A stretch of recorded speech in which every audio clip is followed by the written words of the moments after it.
যেটা আপনি পৃথিবীর অন্য কোনো ধর্মে, অন্য কোনো দিনে দেখতে পাবেন না। এই জন্য দেখবেন যখন ইমাম বা মুয়াজ্জিন আজান দিচ্ছে তখন এক শ্রেণীর মানুষ অটোমেটিক্যালি মসজিদে যাচ্ছে। মুয়াজ্জিন যখন ইকামত দিচ্ছে তখন হাজার হাজার লক্ষ লক্ষ মানুষ তার ওই ইকামতের আওয়াজ শ্রবণ করা মাত্র স্তব্ধ দাঁড়িয়ে সলাতে মহান আল্লাহ তাআলার সামনে নিজের মাথাকে অবনত করছে।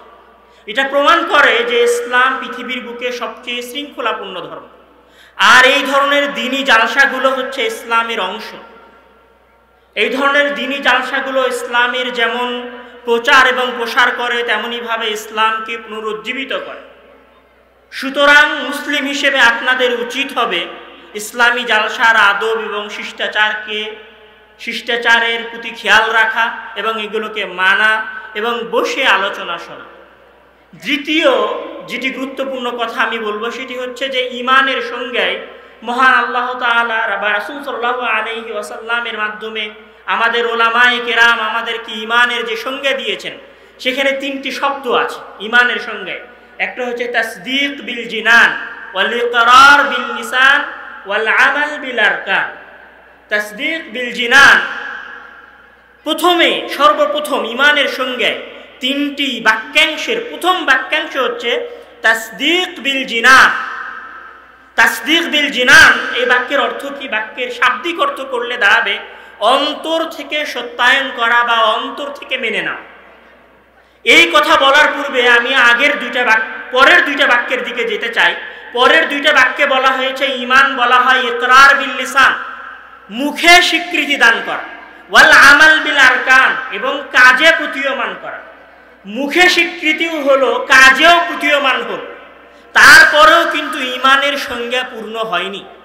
বরং এই দুইটার পূর্বে যে সব বাক্যাংশটা নিয়ে আসা হয়েছে সেটা হচ্ছে আত-তাসদীক বিল জিনান, অন্তর থেকে মেনে নেওয়া। অন্তর থেকে মেনে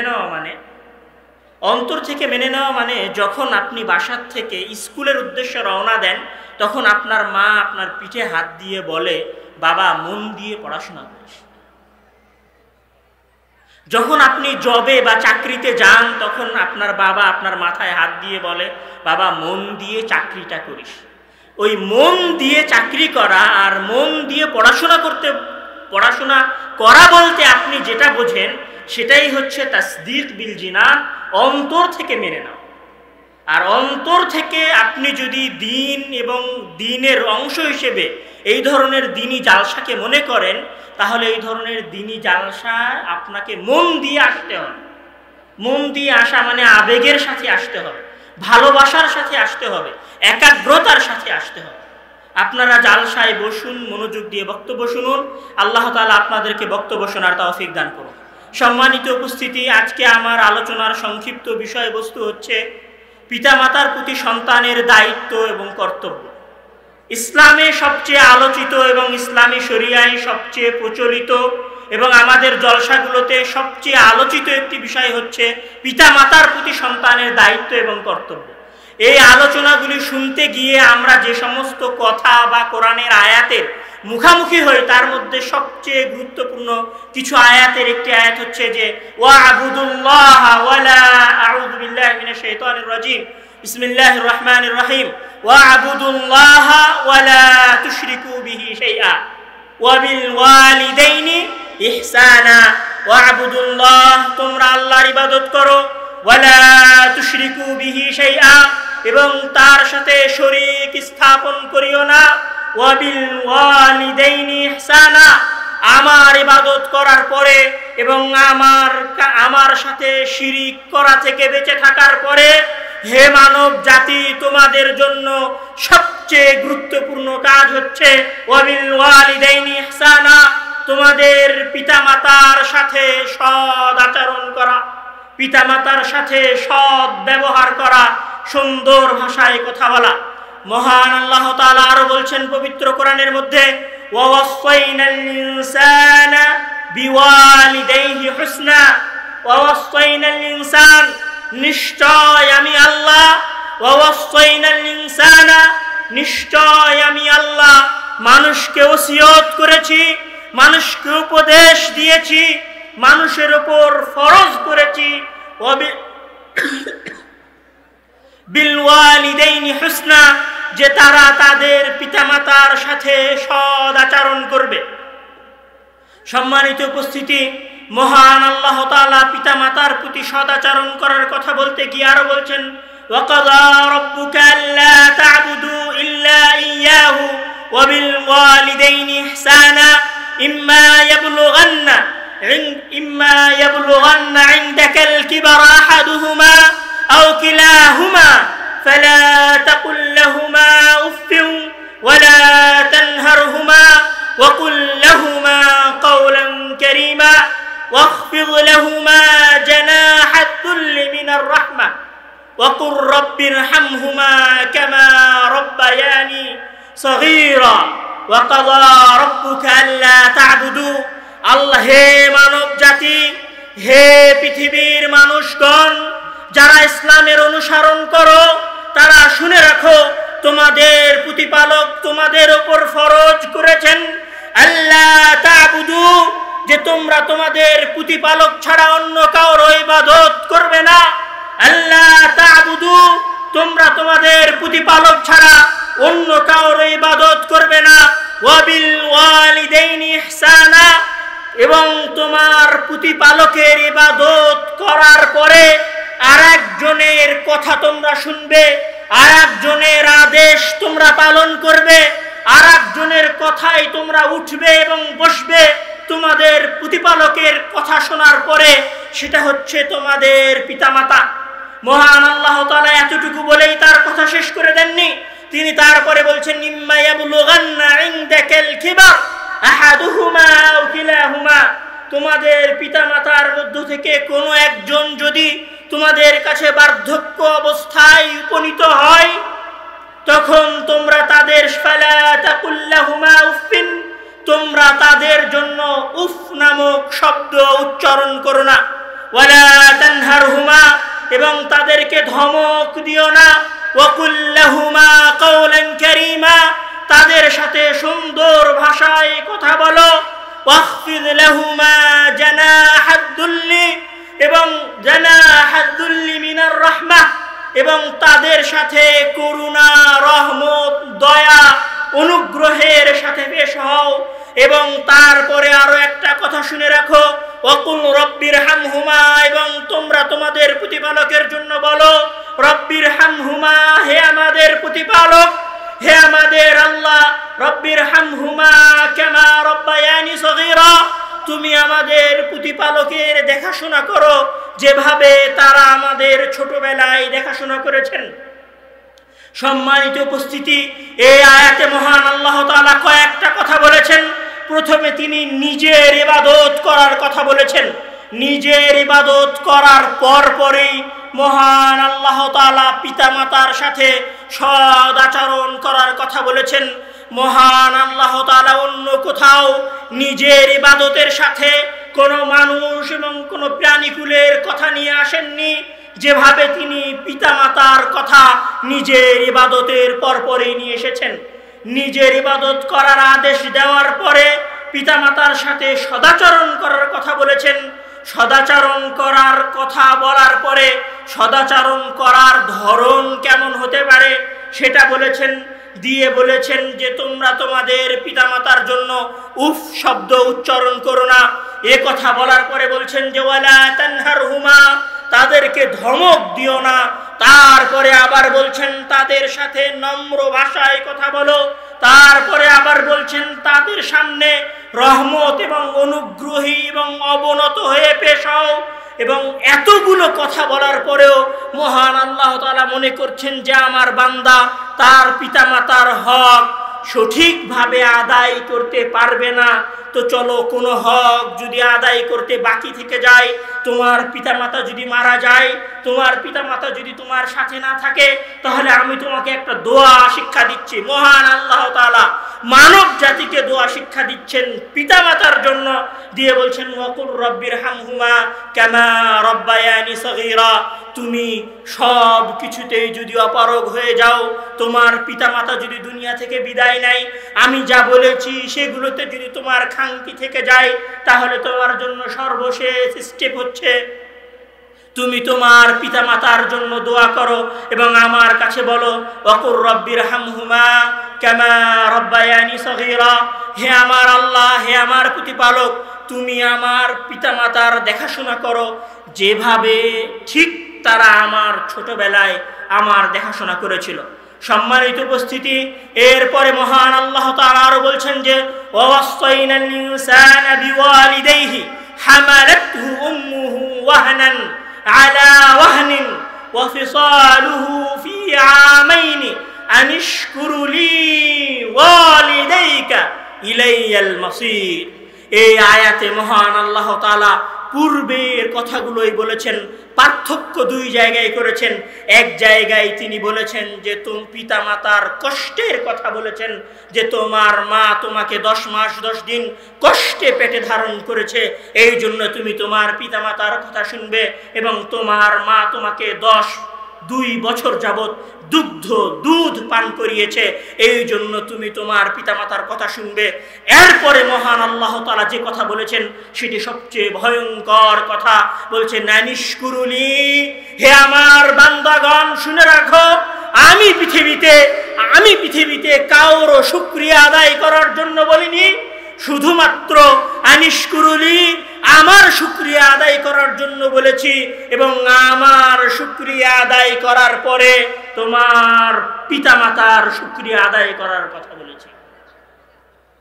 মহান আল্লাহ তাআলা পবিত্র কোরআনের মধ্যে নিজের শুকরিয়ার সাথে আর কারো শুকরিয়া আদায় করার জন্য বলেননি।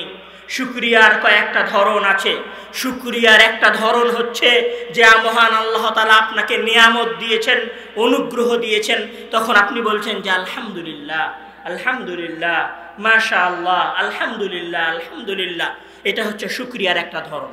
শুকরিয়ার আর একটা ধরন হচ্ছে মহান আল্লাহ তাআলার দেওয়া নিয়ামতের হেফাজত করা, সংরক্ষণ করা।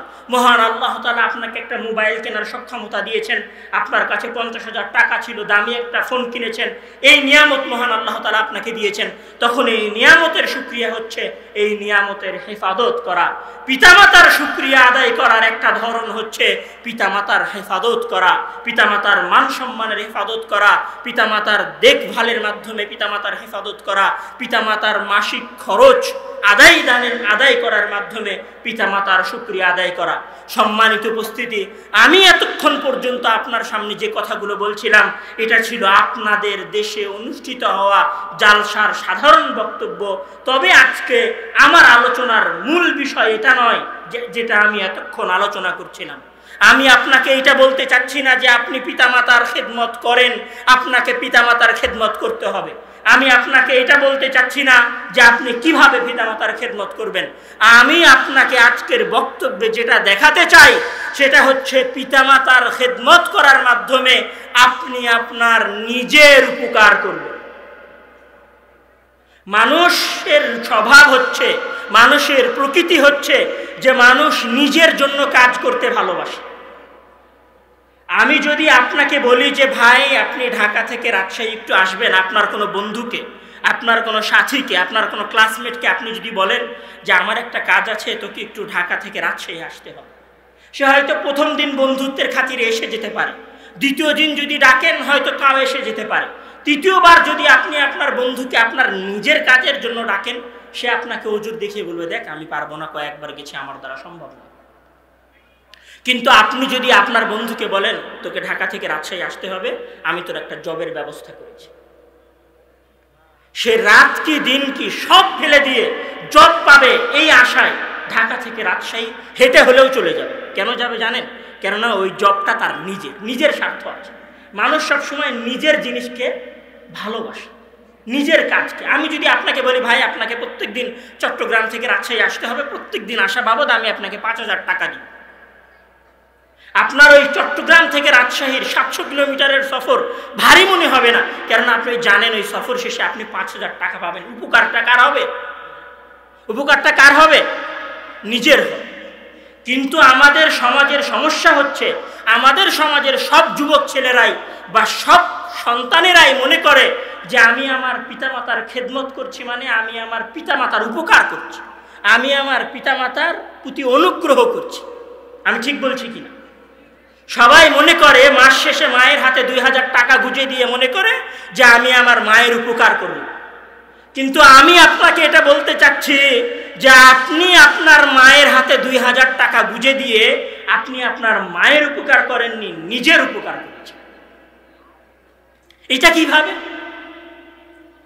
আপনি নিজের উপকার, মায়ের সাথে সৎ ব্যবহার করছেন, মায়ের সাথে ভালো ব্যবহার করছেন, মায়ের সাথে সুন্দর ভাষায় কথা বলছেন, মায়ের খাবার দাবারের ব্যবস্থা করছেন, খেদমত করছেন, উপকার তো মায়ের হচ্ছে। আপনার ফায়দা কোথায়? আপনার কয়েকভাবে ফায়দা হতে পারে, তার মধ্যে সর্বপ্রথম ফায়দা হচ্ছে মানুষ যা দেখে তা শেখে। আপনি আপনার জীবনে যা শিখেছেন তার মধ্যে 90% হচ্ছে আপনি যা দেখেছেন সেগুলো।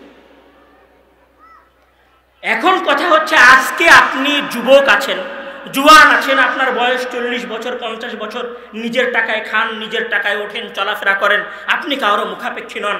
আপনার বাসায় আপনার একটা ছোট সন্তান আছে, আপনি তার জন্য খুব ভালো মতো খরচ করেন। কিন্তু সমস্যা হচ্ছে আপনি আপনার ওই সন্তানের সামনে আপনার মায়ের সাথে সদ্ব্যবহার করেন না, মায়ের সাথে ভালো ব্যবহার করেন না। এখন কথার কথা, আজকে আপনি 40 বছরের যুবক আছেন, আজ থেকে 10 বছর পরে বা 20 বছর পরে আপনার বয়স 60 হবে, আপনি বৃদ্ধ হয়ে যাবেন। সেই দিন আপনার সন্তান আপনার সাথে কি ব্যবহার করবে? আপনি যদি আজকে আপনার সন্তানকে এটা অনুধাবন করাতে পারেন যে মায়ের হেফাজত করতে হয়, মায়ের সাথে সদ্ব্যবহার করতে হয়, এটা যদি আপনি অনুধাবন করাতে পারেন আপনার সন্তানকে, আপনি যদি আপনার সন্তানকে এটা বুঝাতে পারেন যে আপনার মা আপনার কাছে কতটা গুরুত্বপূর্ণ, যেই দিন আপনি বৃদ্ধ হবেন সেই দিন প্রথমে আপনার সন্তান এইটা মনে করবে, আমার বাপের কাছে তো আমার দাদি অনেক গুরুত্বপূর্ণ ছিল, মানে আমার বাবা আমার কাছে অনেক গুরুত্বপূর্ণ হওয়া উচিত। এটি হচ্ছে আপনার প্রথম ফায়দা, আপনার প্রথম উপকার, যে আপনি আপনার বৃদ্ধ বয়সে আপনার পিতামাতার, আপনার সন্তানের সদ্ব্যবহার পেতে পারেন আপনার পিতামাতার সাথে সদ্ব্যবহার করার কারণে। আর আজকে যদি আপনি আপনার পিতামাতার সাথে অনাগ্রহতা করেন, আপনার পিতামাতার সাথে খারাপ ব্যবহার করেন, 99% সম্ভাবনা আছে যেই দিন আপনি চলতে পারবেন না, আপনি হুইল চেয়ারে বসতে বাধ্য হবেন, সেই দিন হয়তো আপনার সন্তান আপনার খেদমত করবে না, কেননা সে আপনার কাছে পিতামাতার খেদমত করা শেখেনি। এই জন্য রাসূল সাল্লাল্লাহু আলাইহি ওয়াসাল্লাম বলছেন, বুররু আবাকুম তাবুররুকুম আবনাউকুম বা বিররু আবাকুম তাবিররুকুম আবনাউকুম, তোমরা তোমাদের পিতামাতার সাথে সৎ ব্যবহার করো।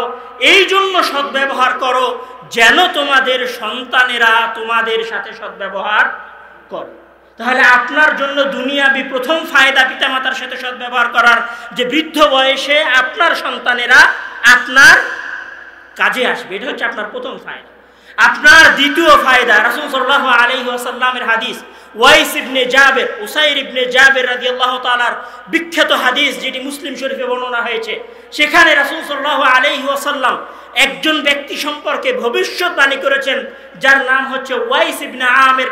রাসূল সাল্লাল্লাহু আলাইহি ওয়াসাল্লাম ভবিষ্যৎবাণী করেছেন যে একজন ব্যক্তি আসবে ইয়ামেন থেকে, একজন ব্যক্তি আসবে ইয়ামেন থেকে, যে ব্যক্তির বিষয়ে রাসূল সাল্লাল্লাহু আলাইহি ওয়াসাল্লাম বলছেন যে কানা বিহি বারাসুন ফাবারা মিনহু ইল্লা মাওদিআ দিরহামিন লাহু ওয়ালিদাতুন হুয়া বিহা বাররুন লাহু ওয়ালিদাতুন হুয়া বিহা বাররুন লাউ আকসামা আলা আল্লাহি লাআবাররাহু ফাইন ইসতাতা'তা আন ইস্তাগফিরা লাকা ফাস্তাগফির। রাসূল সাল্লাল্লাহু আলাইহি ওয়াসাল্লাম তার জীবদ্দশায় বলছেন যে একজন ব্যক্তি আসবে ইয়ামেন থেকে, কানা বিহি বারাসুন, তার শরীরে সাদা হয়ে যাওয়া চর্মরোগের সমস্যা ছিল, ফাবারা মিনহু, এক সময় সে ওই রোগ থেকে মুক্তি পায়, লাহু ওয়ালিদাতুন হুয়া বিহা বাররুন, তার রোগ থেকে মুক্তি পাওয়ার কারণ হচ্ছে, তার রোগ থেকে মুক্তি পাওয়ার কারণ হচ্ছে সে তার মায়ের সাথে সৎ ব্যবহার করত। তার রোগ থেকে মুক্তি পাওয়ার কারণ হচ্ছে সে তার মায়ের সাথে সৎ ব্যবহার করত। তারপরে রাসূল সাল্লাল্লাহু আলাইহি ওয়াসাল্লাম যে কথাটা বলছেন সেটা সবচেয়ে গুরুত্বপূর্ণ, বলছেন লাউ আকসামা আলাল্লাহ, লাআবাররাহু, শুনে রাখো এই ব্যক্তি তার মায়ের খেদমত করার মাধ্যমে, মায়ের কথা শোনার মাধ্যমে এবং নিজের করা ইবাদতের মাধ্যমে এমন একটা জায়গায় পৌঁছিয়েছে যে সে যদি আল্লাহ তাআলার কাছে কোনো কিছু চায় তাহলে আল্লাহ তাআলা তার চাওয়া পূরণ করে দেন।